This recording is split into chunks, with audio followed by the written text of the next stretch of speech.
Investment opportunity कैसे find out किया जाता है, कहाँ कहाँ आप करते तो फिर आपका बहुत अच्छा रिटर्न बन रहा होता, ठीक है। आप कैसे गलत जगह पे कैसे अवॉइड कर सकते हो, बहुत ही इंपॉर्टेंट टॉपिक आपको बताता हूँ, ठीक है। This will be related to your all investment type of आप अपना जो भी पैसे के साथ करते हो कि कैसे कहाँ पे इन्वेस्ट करें, इधर उधर फंसा देते हो पैसा, आप अपना खुद का डिसीजन लेने लायक बनोगे। तो ध्यान से सुनना।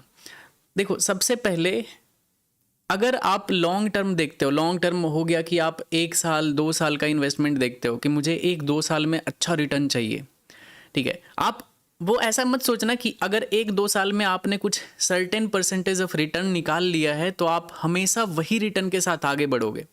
ये बहुत ही शॉर्ट टर्म होगा कि आपने 1 साल अच्छा रिटर्न कमाया, अगर आप समझदार हो आपने बुक करके निकाल लिया वहाँ से तो ठीक है, या फिर एक्सट्रीमली आप लंबे समय के लिए इन्वेस्ट किए हो तो वो अलग चीज़ है, ठीक है। तो मैं आपको एक चीज़, इंपॉर्टेंट चीज़ बताता हूँ। जैसे अगर आपका गोल कभी भी ऐसा रहता है ना कि मुझे 1 साल के लिए इन्वेस्टमेंट करना है या फिर 2 साल के लिए करना है, मुझे एक अच्छा रिटर्न चाहिए। देखो, पहले बात तो किसी को भी नहीं मालूम होता है कि मार्केट अगले दिन छोड़ो ना, अगले 5 मिनट में क्या होने वाला है। ये होता है शॉर्ट टर्म, क्या बोलते हैं यार, कौन सा इंग्लिश का वर्ड है, याद आएगा तो याद आएगा तो बोलूँगा, ठीक है। ये होता है सॉरी, हाँ, ये होता है शॉर्ट टर्म वोलेटिलिटी, ठीक है, कि आपको नहीं मालूम होता है कि अगले 5 मिनट में कौन सा न्यूज़ आ जाएगा और मार्केट के साथ क्या होगा। तो ये होता है शॉर्ट टर्म वोलेटिलिटी। तो इससे फ़र्क नहीं होना चाहिए अगर आपका गोल है 1 साल का। ये कैसे पता चलेगा? जैसे मैं आपके सामने ये मंथली चार्ट ओपन किया हूँ, मीन्स एक कैंडल 1 महीने का है, मतलब ये एक महीने का कैंडल है, ये 1 महीने का कैंडल है, तो ये सारा कैंडल 1 महीने का है। इसमें अगर आप कुछ भी करते हो ना, जैसे मान लेते हैं आप 915 EMA यूज़ करते हो फॉर योर इन्वेस्टमेंट, ठीक है।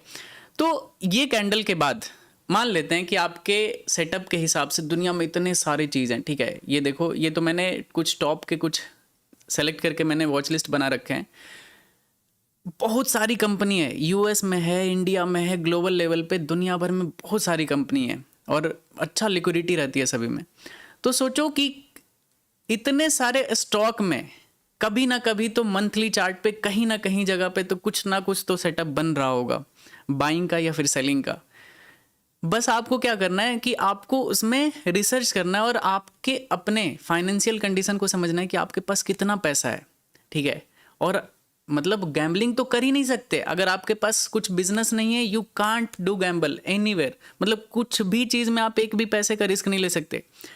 एक भी पैसे का रिस्क लेने का ये मतलब होगा कि आपके पास कोई भी अदर बिजनेस नहीं है, आपके पास एक सर्टेन कैपिटल है और आप उसमें गैम्बलिंग का लत लगा रहे हो। करियर डिस्ट्रॉय हो जाएगा, ठीक है, अगर आप इस तरह से कुछ भी इस तरह का बिहेवियर अडॉप्ट करते हो। तो एक भी रुपया का गैम्बल करना वो पैसे से रिलेटेड नहीं होगा कि यार ये चलो ठीक है $200 तो है, ले लेते हैं, एक रिस्क ले लेते हैं। वो $200 जाएगा वो अलग चीज़ है, आपके बिहेवियर को खराब कर देगा, मतलब आपके अंदर वो गैम्बलिंग बिहेवियर आ जाएगा। तो वो चीज़ गलत होता है ट्रेडिंग के लिए। अगर आपके पास बिजनेस नहीं है तो ठीक है, आप ग्रो नहीं कर पाओगे। तो आपको डिसिप्लिन में रहना पड़ेगा ऑल द टाइम, चाहे आप इन्वेस्टमेंट करो, स्विंग ट्रेडिंग करो, इंट्राडे ट्रेडिंग करो, चाहे स्कैल्पिंग करो। डिसिप्लिन बहुत ही ज़्यादा ज़रूरी है जब आपके पास कोई भी अदर सोर्स ऑफ इनकम नहीं होता है। तो इस चीज़ को हमेशा ध्यान रखना दोस्त। तो मान लेते हैं 915 EMA पे मंथली चार्ट पे आपके सामने बहुत अच्छा सेटअप बना, ठीक है। मैं अभी ढेर सारे एग्जांपल दिखा दूंगा, ये ऐसा नहीं कि US30 का ही बता रहा हूँ। ये इंडेक्स है, ग्लोबल इंडेक्स है, तो अच्छा लगता है देखने में, इसमें ज़्यादा रिलेटेबल एग्जाम्पल होगा। तो मान लेते हैं, पहले देखते हैं कहाँ अवॉइड करना है, ठीक है, कहाँ पे आपको इन्वेस्ट नहीं करना है। जैसे कि मान लेते हैं मार्केट कभी भी इस तरह से मूव किया हो, ठीक है, बहुत ज़्यादा इम्पल्सिव मूव में यहाँ पे मार्केट मूव किया है। मैं इसका कलर चेंज कर लेता हूँ, रुक जाओ। तो यहाँ पे क्या दिख रहा है कि मार्केट ऑलरेडी एग्जॉस्ट हो चुका है। आप यहाँ तक भी इन्वेस्टमेंट कर सकते थे क्योंकि आपको ये नहीं मालूम होता है कि अगला कैंडल यहाँ पे रेड बन जाएगा। आप यहाँ तक भी फंसने का प्रोबेबिलिटी होता है। तो एक टाइम में कभी भी इन्वेस्ट नहीं करना चाहिए, एटलीस्ट आपको टाइम देना चाहिए मार्केट को, SIP करना चाहिए। मैं कभी भी एक बार में पूरा फुल कैपिटल नहीं डालता हूँ, क्या पता मैं जहाँ एंटर करूँ वो टॉप बन जाए, नहीं मालूम है ना कि अगला दिन क्या होगा, मार्केट में कुछ भी हो सकता है। क्या पता आप जहाँ से बाय किए वो टॉप बन गया वहाँ का, और आप एकदम टॉप पे बैठे हो, कभी आपका कॉस्ट पे ही नहीं आया आपका इन्वेस्टमेंट, तो हमेशा एसआईपी करना बेस्ट प्रैक्टिस होता है कि आप छोटे छोटे कैपिटल से एंटर करते हो। तो यहाँ तक भी आप एंटर कर सकते थे, इस कैंडल तक, क्योंकि आपको ये नहीं पता था कि ये रेड कैंडल बनने वाला है, लेकिन आपने थोड़ा थोड़ा एसआईपी करना शुरू किया क्योंकि आपने देखा मार्केट बहुत तेजी से जा रहा है। क्योंकि ये सिनारियो यहाँ पे भी आप एज्यूम कर सकते थे ना कि आपने यहाँ से एसआईपी शुरू किया था और धीरे धीरे आपका कैपिटल ग्रो होते चला गया, मतलब 6-7-8 महीने तक लगातार आपका पैसा बढ़ गया। तो ये सिनारियो यहाँ पे भी हो सकता है कि आप यहाँ पे इन्वेस्टमेंट स्टार्ट कर सकते हो, ठीक है। मतलब मैं बता रहा हूँ एग्जाम्पल कि जैसे मार्केट हमें नहीं दिखता है आगे का, तो हम कैसे सोचते हैं। तो यहाँ पे अगर आप एंटर करते तो ये होता आपके लिए टॉप, आप प्रॉफिट में नहीं रहते कभी भी। आप जहाँ से एंटर करते आपका एसआईपी, मतलब बड़े लॉस में नहीं जाते, लेकिन आपका जो भी एसआईपी रहता वो लोअर लेवल पे ही होते चला जाता, ठीक है। जब ऐसा सिनारियो बन जाए ना, तो प्लीज़ मेरे हिसाब से आपको अवेयर रहना चाहिए, मतलब कि यार ठीक है मार्केट पुल बैक जोन पे आ चुका है, मार्केट अभी लंबे समय तक कुछ अच्छा ट्रेंड नहीं मूव करेगा, क्योंकि मार्केट अगर ब्रीद लिया है तो मे भी इधर टाइम पास कर दे। अगर मंथली चार्ट है तो ये 1 साल भी टाइम पास हो सकता है ना, 1 साल के लिए भी साइडवेज हो सकता है मार्केट। तो ऐसे सिनारियों में आपको अवॉइड करना चाहिए जब तक आपको परफेक्ट क्लियर ट्रेंड ना दिखे। जैसे कि क्लियर ट्रेंड मतलब होता है ये मूव, ठीक है, क्लियर ट्रेंड मतलब होता है ये मूव। ये मूव आप कैसे पकड़ोगे, ठीक है।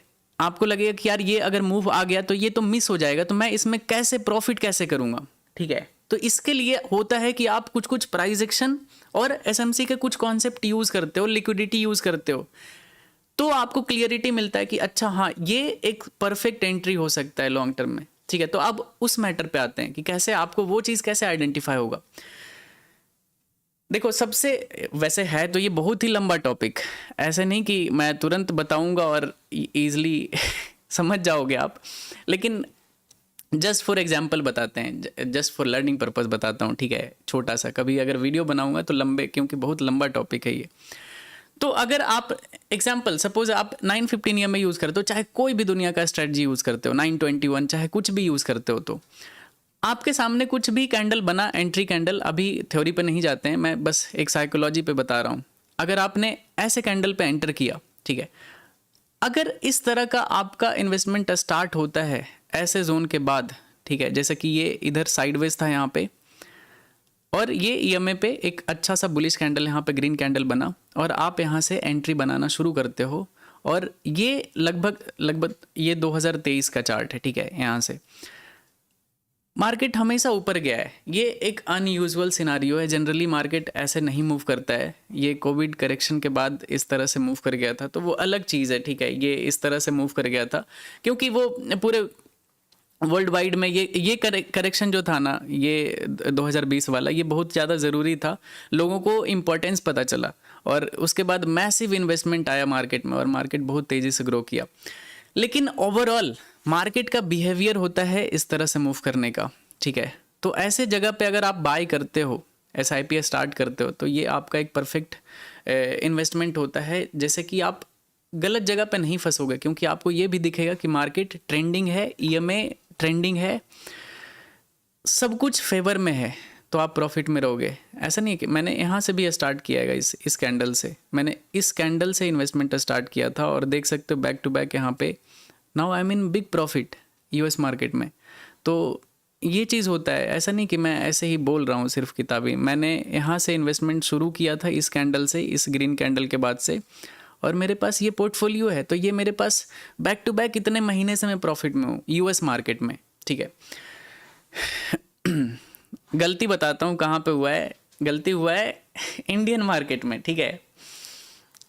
ऐसा नहीं कि सिर्फ पॉजिटिव चीज़ें बता सकता हूँ, गलती हुआ है मेरे से इंडियन मार्केट में। मैंने इंडियन मार्केट में मेरा इन्वेस्टमेंट यहाँ से किया हुआ है, ठीक है, इस एरिया पे प्रॉफिट में था, लेकिन इस क्रैश में मेरा पूरा प्रॉफिट चला गया। तो ये जो मंथली चार्ट है ना, ये बहुत टाइम का है, ऐसा नहीं कि ये 2-3-4 दिन का है, ये मंथली 1-1 महीने का एक कैंडल है। तो मैं बहुत दिन तक, बहुत महीने तक प्रॉफिट में था, और अचानक से सारा प्रॉफिट 3-4 महीने में गायब हो गया।